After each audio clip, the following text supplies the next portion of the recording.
These are the basic materials that you will need to complete the watercolor painting. First, you need watercolor paints, either in a tray or the liquid tubes. You'll need a paintbrush, a water cup, and a paper towel to dry your brush on. You'll also be using watercolor paper. Watercolor paper is much thicker than regular drawing paper, and you want to use the side that has the bumpy texture, not the smooth texture.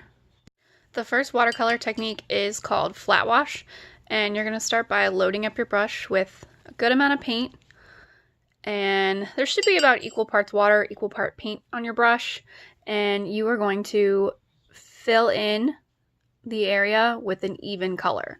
So no area should be lighter or darker than the other. It should be about the same. This next technique is called gradient wash, sometimes called graded wash, and it's basically a value scale, but with paint.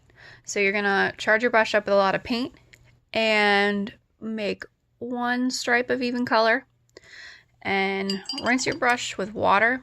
Don't grab any more paint, and just add water to it. And this color is going to gradually get lighter. So I'm going to keep adding more water to my brush and spreading out the color.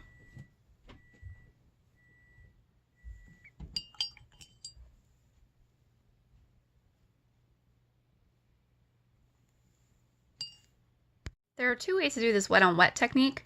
The first one is with water, where first you're going to put water on the page, just water, and then you go back and add your paint over top of it. So what it's going to do is spread the paint out, and it's going to make a more loose color.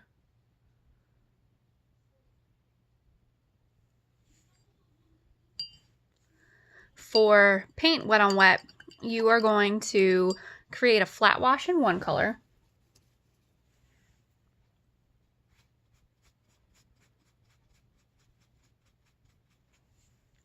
and then grab another color paint and paint right into it. So this one kind of needs to be done quickly because if the paint dries, the effect is not the same. So see how the paint is spreading out into the color? This works really well for if you're painting clouds or water. It's also just a really fun looking technique to add any kind of detail into your background.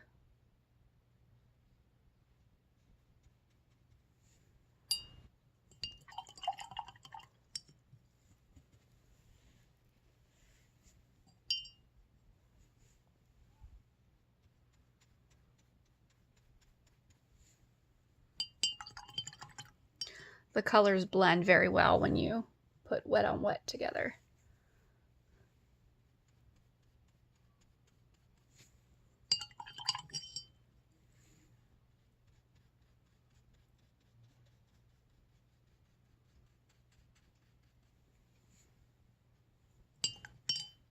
I call this next technique lift off because I've never really been able to come up with a better name for it. You can use either plastic wrap or tissue paper. I think plastic wrap works better. You're going to start with a nice flat wash. You want it to be kind of wet. And then you're going to crinkle up a piece of plastic wrap and lay it over top of your flat wash. And when you lift it off, it leaves behind an interesting cracked texture. This is a better example of the lift off. You want to use only one layer of the plastic wrap so that you can see there's areas that are touching the paper and areas that aren't based on the dark and lightness. So when you pull it off, it really does leave behind some of those nice veiny areas. This is a really good technique also for water, but it's just an interesting looking texture. This salt technique is done with actual salt. You want to start with a very wet flat wash, and you're going to use the different salt sizes to create different techniques. So regular table salt, you're going to just add a little bit on there, and then I have some kosher salt, which is a little bit bigger, and then I have rock salt. This is actually aquarium rock salt. and sprinkle a little bit on there. So this is a technique that takes a while because you have to let the paint dry. If you were to just rub the salt off of it right now, the paint would smear. So we'll take a look at this once it's dried. Now that the paint is dried, you can just wipe away the salt, and it leaves behind a pretty interesting looking design. Some of the salt, especially the table salt, because it's so fine, sticks to the paper, so you might have some trouble taking it off. Ooh, this kosher salt is on there pretty hard too. So this is happening because I used a lot of paint, so the paint kind of dried around the salt. You can't actually tell, but this one is completely clean. So the salt is off entirely, and it left behind, think of it like a fossil. It left behind the entire image of that salt. Oh, I smeared that one.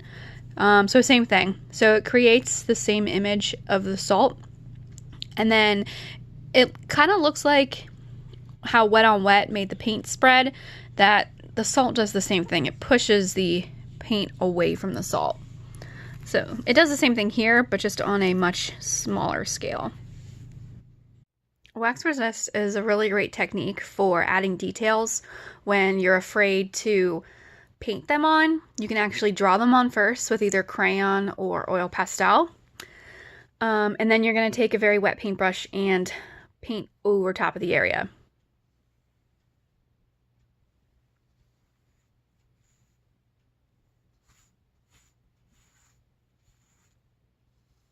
So it is working much better with my white crayon because my blue I think is a little too old, but I drew on this first with white crayon, and then when you painted over it, the white showed up. What's happening is that the wax is kind of repelling the paint from the area, so it hides it so that the crayon shows up and the paint can't cover it. You want to make sure you're using a very waxy substance, so oil pastel might even be a bit better than crayon. Like, as you can see, the blue crayon was totally covered up by the paint. It could have also been that I used too much paint and not enough water. Dry brush is a technique that is exactly how it sounds. You want more paint on your brush than water. So if you're using the tube paint, then you're not gonna put any water on your brush, but if you're using the tray watercolor, you're gonna wanna wet the paint first, dry your brush, and then grab more paint. So this is a technique that's really great for small details like grass or tree branches. You can even add some like flowers onto the tree branches, or I'm using green, so these would be little leaves. This is also really great for making bamboo in the watercolor techniques. So for that, you're going to want to get some paint on your brush, and let's see if this works. You're just going to kind of spread out the paint on the side, and then you can add on little pieces like of leaves.